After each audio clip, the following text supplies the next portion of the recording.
ఇప్పుడు కరుడుగట్టిన భూస్వామ్య క్రౌర్యం నా గుండెల మీద పచ్చబొడిసిన పేరు చందూరు. రగిలే రాచపుండు, రగిలే రాచపుండు.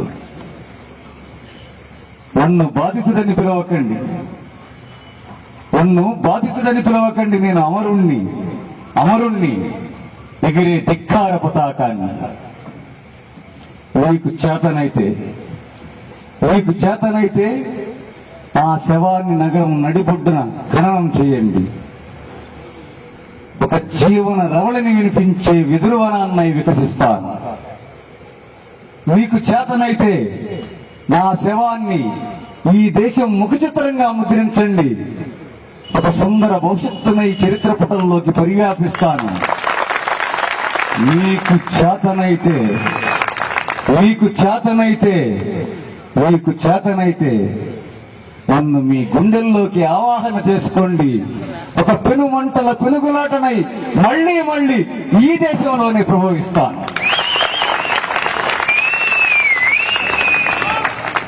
పెద్దలు, సభాధ్యక్షులు, డాక్టర్ గారు,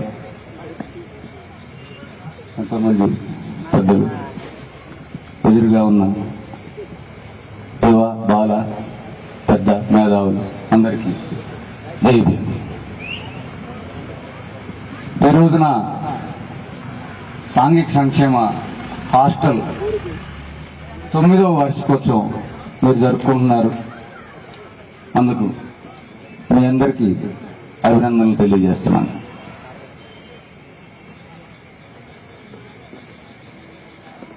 మీ వార్షికోత్సవంతో పాటు డాక్టర్ బాబాసాహెబ్ అంబేద్కర్ బొమ్మకి దండ వేశారు. అందుకు మరింతగా మిమ్మల్ని అభినందిస్తున్నాను. కేవలం డాక్టర్ బాబాసాహెబ్ అంబేద్కర్ కేవలం రిజర్వేషన్లు ఇచ్చినందుకేనా?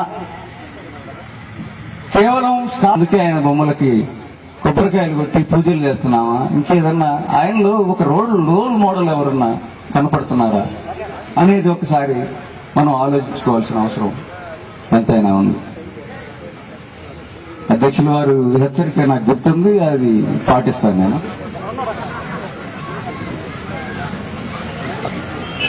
ఇటీవల ముంబై యూనివర్సిటీ వైస్ ఛాన్సలర్ గా చేసి ఈ మధ్యనే మహర్ల జీవితం, దళితుల జీవితం, మహారాష్ట్రకు చెందినవాడు కాబట్టి మహర్లు అన్నాడు. ఆయన ఉద్దేశం దళితుల జీవితం. దళితుల జీవితం లేదు. ఒక తరం మొత్తంగా భారతదేశానికి స్వతంత్రం వచ్చిన తర్వాత అంబేద్కర్ స్థాపించిన పీపుల్స్ ఎడ్యుకేషన్ సొసైటీ అనే మాట లేకుండా ఏ ఒక్క విద్యార్థి గ్రాడ్యుయేట్ కాలేదు, ఏ ఒక్క విద్యార్థి విద్యావంతుడు కాలేదు. అందుకు అంబేద్కర్ చేసిన కృషి, అందుకు అంబేద్కర్ మన వార్షికోత్సవాన్ని, మన విజయోత్సవాల్ని, మన ఉత్సాహాన్ని జరుపుకుంటున్నాం.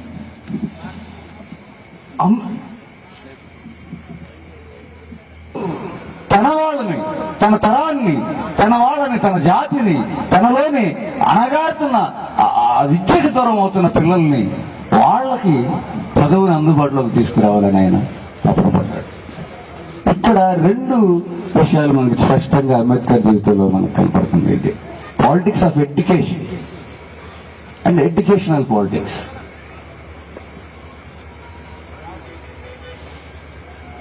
చదువుకు ఉన్న రాజకీయాలు ఉన్నాయి, అట్లాగే విద్యలో, రాజకీయాల్లో విద్య ఉంది. ఈ రెండు విషయాల్ని అంబేద్కర్ పట్టించుకున్నాడు.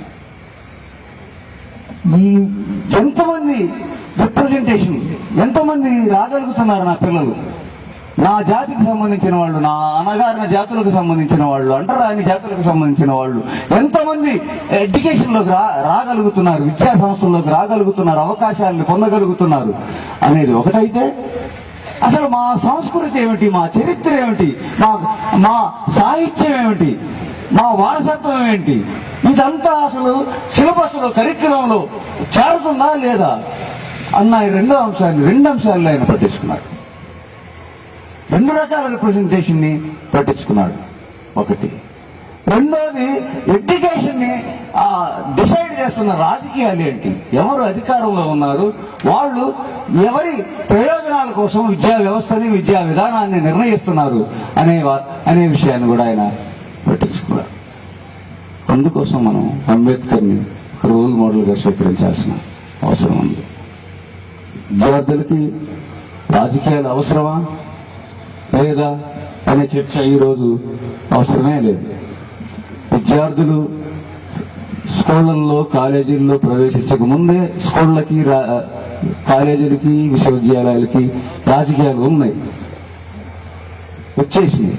రాజకీయాలు మాత్రమే ఆ స్కూళ్ళని కాలేజీల్ని యూనివర్సిటీలని పరిపాలిస్తున్నాయి.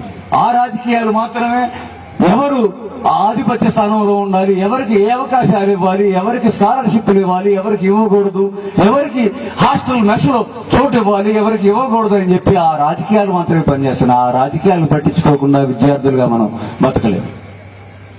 సరే, గ్రామాల్లో అనేక అత్యాచారాలకు గురవుతున్న మన జనం ఉన్నారు, వాళ్ళ సంగతి వాళ్ళు చూసుకుంటారు. బతుకుతున్న వాళ్ళు ఉన్నారు, వాళ్ళ సంగతి మీరు పట్టించుకున్నా పట్టించుకోకపోయినా వాళ్ళ పోరాటాలు వాళ్ళు చేసుకుంటారు. కనీసం మీ పోరాటాలను విద్యార్థులుగా నిలబడటం కోసం మీ పోరాటాలను మీరు సాగించాల్సిందిగా కోరుతూ, అంబేద్కర్ వారసత్వాన్ని, అంబేద్కర్ ఏ ఆశయం కోసం అయితే తను విద్యార్థిగా నిరంతరం చదువుతూ చదువుతూ చదువుతూ చదువుతూ తిండి మానేసి కనీసం ఒక పూట అన్నం తినడానికి కూడా నోచుకోకుండా మొత్తం లైబ్రరీ అంతా చదివి ఆ చదివిన మొత్తం సారాన్ని సమాజ సేవకి